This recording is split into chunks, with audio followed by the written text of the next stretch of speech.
Ceci est une deuxième tentative de connexion. J'ai essayé de faire le live il y a déjà 10 minutes, mais mon invité a des problèmes techniques, donc j'ai coupé pour reprendre. Je pense que là, on va être bon, donc bienvenue. Bienvenue à ma deuxième tentative de mon 125e jour d'interview de femmes merveilleuses. Voilà, je vois que Chantal est arrivée. Recoucou Marie qui m'a tenu compagnie tout à l'heure. Voilà, je viens de lancer l'invitation à Chantal. Je pense que ça va être bon. Hello! Hello, je suis navrée. Je ne sais pas ce qui C'est s'est ok, passé. t'inquiète C'est la pas. première fois que je fais ça, donc voilà, Il n'y a, j'apprends. y a pas de souci. Tu sais, j'ai tout eu. En 125 jours, j'ai tout eu. J'ai eu des moments terribles pour l'inviter parce que ça faisait que couper. C'était mon réseau qui jouait pas. Non, mais j'ai eu de tout. Donc, c'est OK. Maintenant, je le prends Ouais. avec beaucoup de calme. Voilà, c'est tout à fait OK. Donc, je vais juste donner les quelques indications aux personnes qui sont en train de nous rejoindre et à toi, Chantal, pour ce live. Donc, le live dure 20 minutes. C'est 20 minutes durant lesquelles on échange sur toi, sur qui Ok. tu es, Mm. sur qu'est-ce que tu fais et comment est-ce que tu en es arrivé à faire ce que tu fais actuellement. Voilà. Ok. D'ordinaire, je ne connais pas les invités. Aujourd'hui, je connais un petit peu Chantal. On a eu l'occasion de se rencontrer lors d'une formation sur Genève que l'on a faite ensemble. Mm. Donc voilà. Maintenant, moi j'ai bien assez parlé. Ce que je te propose de faire, c'est de venir nous dire un petit peu qui es-tu, justement. Bien sûr. Merci déjà voilà, de m'accepter, même avec le fait que apparemment je ne savais pas comment utiliser Insta Live, mais voilà. Je m'appelle Chantal de Tournai.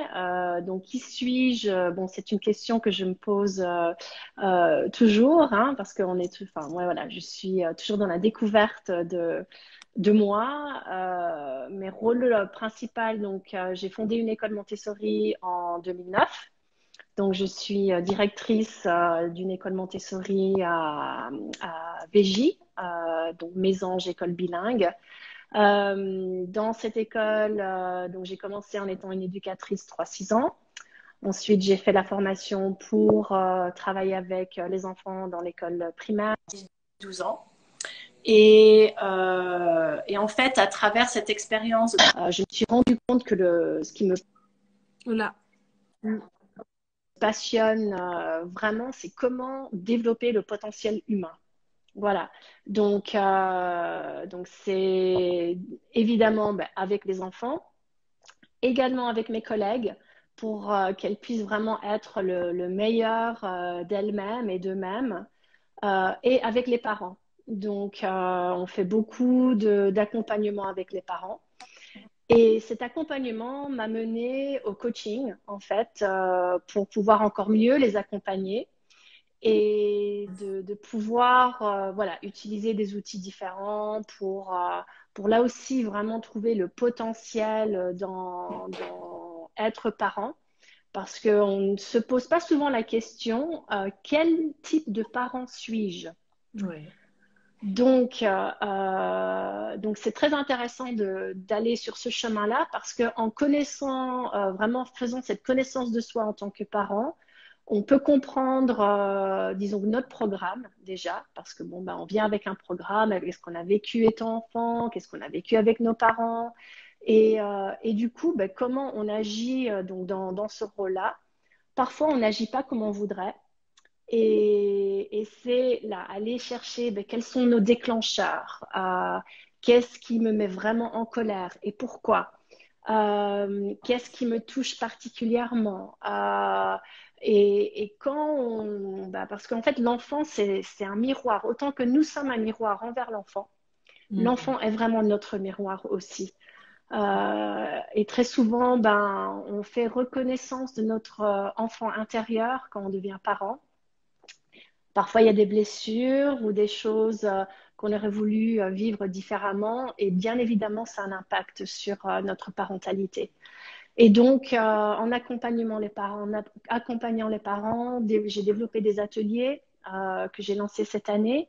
Et c'est pour aider les parents vraiment à se connaître et comprendre pourquoi je suis comme je suis, qu'est-ce qui est important pour moi, quel regard est-ce que je pose sur l'enfant, et comment je peut-être peux sortir des programmes qu'en fait je n'ai plus envie de porter ou d'infliger parfois même à mon enfant. Donc voilà, donc ça c'est un aspect de ce qui me passionne. Un autre aspect, c'est le yoga. Donc ça fait 5-6 ans que je suis sérieusement donc pratiquante. J'ai fait 2 formations de 200 heures, plus récemment une formation de 50 heures. Et là aussi, c'est développer son potentiel. Parce que ce qui se passe sur notre tapis, eh ben, le tapis, c'est égal à la vie, en fait. Donc, les croyances limitantes, qu'est-ce qu'on se dit quand on est dans une posture qui n'est pas très confortable? Qu'est-ce qu'on se dit qu'on n'arrive pas à faire quelque chose? Qu'est-ce qu'on se dit qu'on arrive à faire quelque chose? Donc voilà, toutes ces choses-là, bon, ben, on les applique aussi dans la vie, en fait. C'est la manière dont on va aller de l'avant avec nos projets, avec nos relations, etc. Et ma vision, c'est d'intégrer en fait toutes ces choses-là et les travailler ensemble. Donc j'ai développé des ateliers de coaching et de yoga qui fonctionnent vraiment très très bien ensemble. Le corps nous parle. Donc, comment est-ce qu'on peut l'écouter? Comment est-ce qu'on peut intégrer ça dans notre changement si on est dans un processus de coaching? Voilà, donc toutes ces choses-là, en fait, vont très très bien ensemble, en fait. Et, euh, et donc, voilà, c'est comme ça que je travaille donc avec les enfants, avec les parents et puis avec ben, les gens, en fait. C'est comment on peut essayer de libérer ce potentiel à travers tous les outils, hein, de la PNL, de la communication non violente, du yoga, de l'écoute empathique. Voilà, toutes ces choses-là ensemble, ben, ça fait un super package, en fait, pour voilà, être je ne veux pas dire le meilleur de soi parce que c'est un peu cliché, mais vraiment de pouvoir libérer son potentiel en fait. Donc Hmm. voilà. Excellent, excellent. Alors, tu es tu es comme un couteau suisse, hein. Tu es multipotentiel, tu as plein, plein de choses à proposer. C'est ça que j'aime chez toi, c'est que tu as vraiment beaucoup, tu as une belle boîte à outils finalement avec tout ce que tu proposes.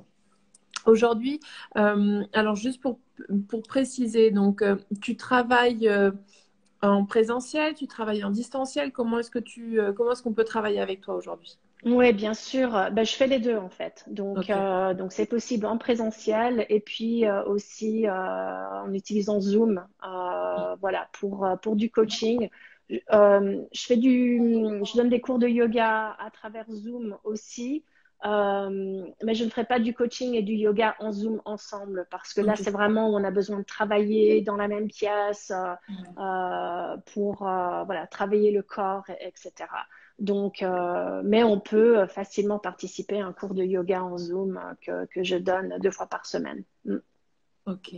Et petite autre question qui m'a traversé l'esprit, tu as dit que tu accompagnais donc les parents aussi à mieux se connaître pour savoir qui ils sont envers leurs enfants. Est-ce que est-ce que c'est destiné aux parents qui sont des élèves de ton école, puisque tu as aussi, donc tu as créé une école de Montessori, hein. Mm. Est-ce que c'est destiné aux parents des élèves Montessori ou est-ce que c'est ouvert à tout le monde, à tout le public? C'est vraiment ouvert à tout le public en fait. Donc, bien évidemment, hein, j'offre cet accompagnement au sein de l'école, mais bon, c'est ouvert vraiment à l'extérieur. Et en fait, c'est ça mon idée, c'est vraiment d'aller au-delà de l'école pour accompagner les parents. Mm. Ok, ok. Et d'où c'est venu tout ça? Raconte-moi un petit peu ton parcours pour qu'on comprenne comment est-ce qu'aujourd'hui Chantal a ouvert une école Montessori. Mm. Elle donne des cours de yoga. Elle s'est formée au coaching à la PNL. Elle a fait un mix de tout ça. Elle a tout mis Mm. dans un même saladier. Oui. D'où ça vient? Raconte-nous. Alors, d'où ça vient? Bon, bah, mon début de carrière professionnelle était dans la finance, dans le marketing aux États-Unis. Donc, j'ai vécu 25 ans aux États-Unis. Et bon, voilà, donc corporate career assez typique, hein, voilà, c'était vraiment génial. J'ai pu voyager le monde, etc. Et j'ai eu bon, ben, un événement dans ma vie qui m'a bouleversée. Donc, j'ai perdu ma maman à l'âge de 30 ans. Et bah, soudain, donc je l'ai accompagnée avec sa maladie jusqu'à sa fin de vie. Et quand je suis retournée travailler dans ce monde de la finance, ben, tout avait perdu le sens en fait. Je me disais, mais qu'est-ce que je fais ici? Je veux faire une différence quelque part, je veux aider. Donc ça n'avait plus de cœur pour moi en fait. Donc, donc j'ai arrêté de travailler, j'ai pris un petit moment pour moi. J'ai voulu fonder une famille, donc je me suis concentrée là-dessus. Et puis, vu que je suis quelqu'un qui a besoin d'être active, j'ai commencé à travailler pour une petite compagnie de danse à Philadelphie pour travailler dans leur récolte de fonds. Et voilà, donc ça m'a maintenue vraiment dans cet aspect de business, mais pour une cause qui était belle. Et là, je me suis dit, j'ai envie d'être une femme entrepreneuse. Je voudrais faire quelque chose pour moi.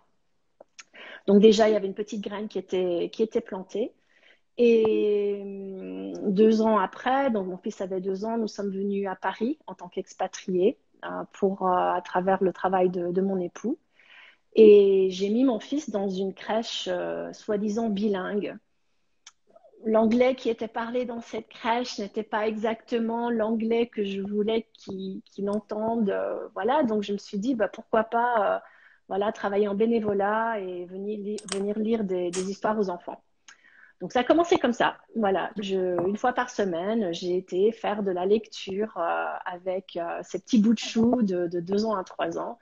Et il y a eu plein de petites ampoules qui ont commencé à faire tic, tic, tic, tic, tic. Voilà, ça me plaît, j'aime beaucoup. Donc je me suis lancée dans un master en éducation online avec les États-Unis. Wow. Parce que je me suis dit, voilà, j'ai envie d'aller dans l'éducation. À l'âge de 3 ans, nous avons mis notre fils dans une école Montessori à Paris. Et j'ai fait beaucoup de bénévolat dans l'école. Et là aussi, je dis, mais c'est merveilleux, enfin, c'est juste fantastique, ça me plaît, donc la pédagogie, etc. Et on devait partir, on devait quitter Paris et nous sommes venus à Genève. Et juste là, on arrive au mois de juin et au mois de septembre, il y avait une formation d'éducatrice Montessori pour les 3-6 ans qui commençait. Je me suis dit, il n'y a Excellent. pas le hasard. Et j'ai dit, OK, on y va, j'y vais. Donc, j'ai commencé ma formation d'éducatrice Montessori et à nouveau, une énorme révélation. Vraiment, la vision de comment on valorise l'enfant, la philosophie, la bienveillance, l'autonomie, l'indépendance, ça m'a juste tellement parlé. Donc, je savais que j'étais sur le bon chemin. Et j'ai trouvé un local au mois d'avril. J'ai terminé la formation au mois d'août et au mois de septembre, j'ouvre l'école. Waouh. Ouais, ça a été, et voilà, enfin, quand on est aligné, hein, je Ouais. suis sûre que tu le vis comme ça aussi, Hélène, c'est que les choses, elles tombent, hein, voilà. Ouais. Et Ouais. donc voilà, donc j'ai lancé l'école, donc ça c'était en 2009. Et puis, ben, pour le yoga, ben, là aussi, c'était au début, ben, on va explorer avec le yoga, voir ce que ça donne. Et en fait, je me suis rendu compte que je gardais beaucoup d'émotions dans le corps et que je ne laissais pas vraiment les émotions sortir. Et à travers le yoga, il y a eu pas mal de fois que je terminais la séance en larmes sur mon tapis. Je disais, mais qu'est-ce qui se passe? Je comprends pas. Et là aussi, je me suis dit, OK, là, visiblement, au niveau de comment moi je gère mes émotions, c'est pas le meilleur pour moi, en fait. Ouais. Et donc, je dis, allez, je commence à prendre des cours et ça a été là aussi une révélation par rapport au mouvement du corps, le lien entre l'esprit et le corps, les émotions, la concentration, prise de conscience de plein de choses. Donc ça, c'était clair pour moi. Et puis, à un certain point, le prof que je suivais a arrêté de donner les cours et je me suis retrouvée un peu seule face à mon tapis, pas encore capable de pratiquer seule et ça ne m'allait pas. Et donc, je me suis dit, OK, là, il faut que je me nourrisse en fait. Et j'accompagnais mon papa dans une maladie et je savais que le yoga pourrait être pour moi un sanctuaire. Donc, j'ai commencé ma formation de yoga vraiment avec un but thérapeutique cette fois-ci, sachant que ça allait être ma thérapie pour accompagner mon papa en fin de vie. Et ça l'a été. Et puis voilà aussi de ce potentiel dans l'être humain qui peut ressortir à travers le mouvement du corps. Et puis le coaching, c'était une évidence. Je le faisais déjà en fait. Donc je le faisais déjà. Et donc à travers Uniting, là aussi, c'était une formation de coaching qui me convenait, qui avait mes valeurs, ma philosophie, de comment je vois la vie, et de pouvoir mettre toutes ces parties ensemble et que ça avait juste du sens. Donc jusqu'à présent, ça a été toujours, ça a du sens. C'est aligné, ça tombe sur mon chemin, ça devrait être comme ça, c'est naturel, c'est facile et ça reste fidèle à moi-même. Donc c'est un peu voilà, la longue histoire de mon parcours. Yes, c'est magique et je trouve ça super intéressant parce que ça peut aussi donner des idées à d'autres personnes voilà, qui sont en train de se questionner sur est-ce que je change ou pas de voie. Et là, c'est un bel exemple ton exemple de quelqu'un qui voilà, était dans une voie, la finance, qui a ressenti un désalignement un petit peu et puis qui s'est réaligné sur un autre chemin. Et puis là, on voit que vraiment tout s'est mis bout à bout, quoi. Donc, c'est vraiment chouette. Mm. C'est vraiment chouette d'avoir cet exemple. Donc voilà. Avant de finir ce live, donc on va faire un petit récap de tout ce qu'on peut faire avec toi. Bien sûr.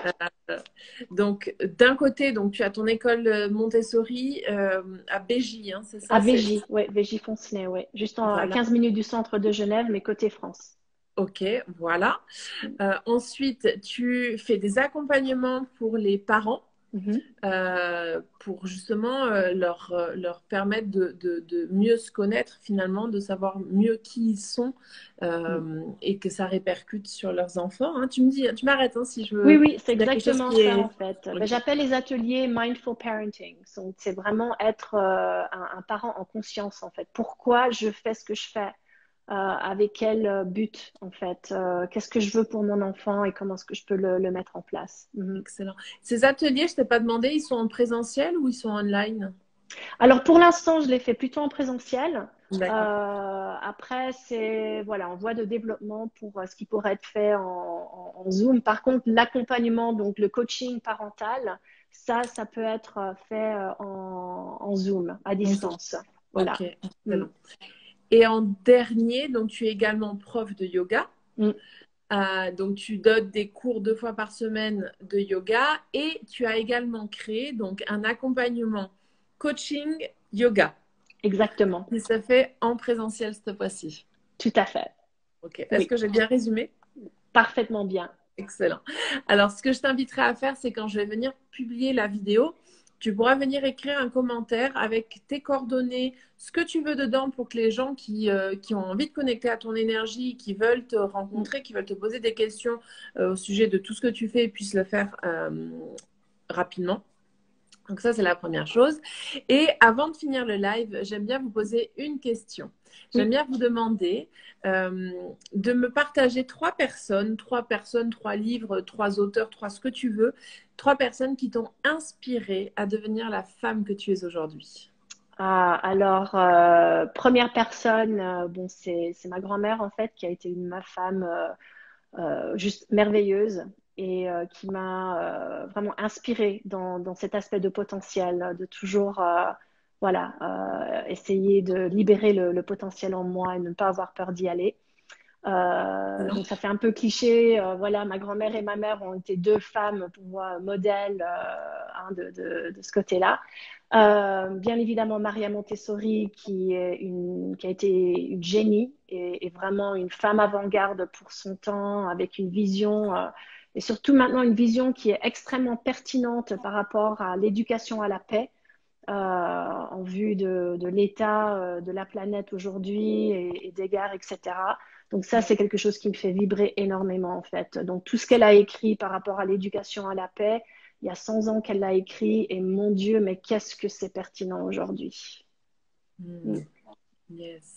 Et vu que bon, tu m'as cité deux personnes qui étaient plutôt côté famille, est-ce que tu Mm. arrives à me citer deux personnes de plus que l'on puisse venir après écrire dans les commentaires aussi pour faire connaître à nos audiences respectives des personnes inspirantes en fait. C'est ça aussi le but. Oui, bien sûr. Alors après, en tant que une autrice que j'aime particulièrement, parce que tout ce qu'elle a amené en tant que d'éclaircir par rapport aux enfants, c'est Catherine Guéguen, qui a écrit Pour une enfance heureuse.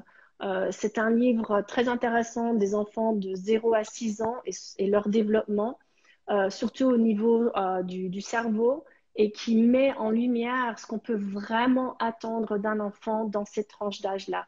Et très Hmm. souvent, en tant que parents, nos exigences de comportement ne sont pas conformes au développement du cerveau ou est-ce que l'enfant est vraiment capable de faire. Donc ça a été Ouais, vraiment un livre révélateur. Et s'il y a un livre pour des jeunes parents à lire, c'est un des livres que je recommande à tous les parents de l'école, en fait. excellent, merci du partage en tout cas. Je vais Mm. aller regarder ce qu'il dit. Mon fils n'a pas encore 6 ans, il en a que 5, donc je suis encore dans les temps. Tout à fait, tout à fait. Excellent. Et puis, est-ce qu'il te vient une dernière personne ou auteur ou peu importe qui est inspirante à tes yeux? J'avoue que je lis tellement que c'est là aussi, c'est très, très, très éparpillé. Donc, c'est difficile à vraiment cibler voilà, quelque chose en particulier. Bon, après, un livre qui m'a aussi beaucoup touchée, ça qui peut paraître un peu morbide, mais il n'est pas du tout, c'est le livre tibétain de la mort et qui est une perle aussi par rapport voilà, notre propre cheminement à la pleine conscience, pourquoi méditer et comment ça peut nous aider, voilà, ou qu'on accompagne quelqu'un en fin de vie, ou bien notre propre mortalité en fait. Donc ça aussi, c'est un livre que je retourne de temps en temps pour relire des petits chapitres. Excellent. Eh ben, écoute, je te remercie beaucoup, Chantal, de ton temps que tu m'as accordé, de tous ces partages que tu nous as fait sur toi, sur qui tu es, sur tout ce que tu fais, parce que tu fais plein de choses et c'est vraiment génial. Moi, j'adore les femmes qui sont plein de potentiel comme ça. J'adore. Donc, merci infiniment. Ouais, merci à toi, Hélène. Et puis, n'hésite pas à venir mettre en commentaire aussi donc, les livres que tu nous as cités ou les personnes que tu Ok, nous as citées. Et si vous avez donc, des questions, n'hésitez pas à aller écrire à Chantal, lui demander, lui poser des questions, que ce soit au sujet de son école Montessori, de ses accompagnements coaching, coaching yoga, enfin tout, voilà, super. tout. Donc, je vous remercie d'avoir assisté à ce live. Pour ma part, je vous dis à demain pour le suivant et je vous souhaite une toute belle soirée. Voilà. Merci, au revoir. Merci à toi. Ciao, ciao. Belle soirée. Ciao.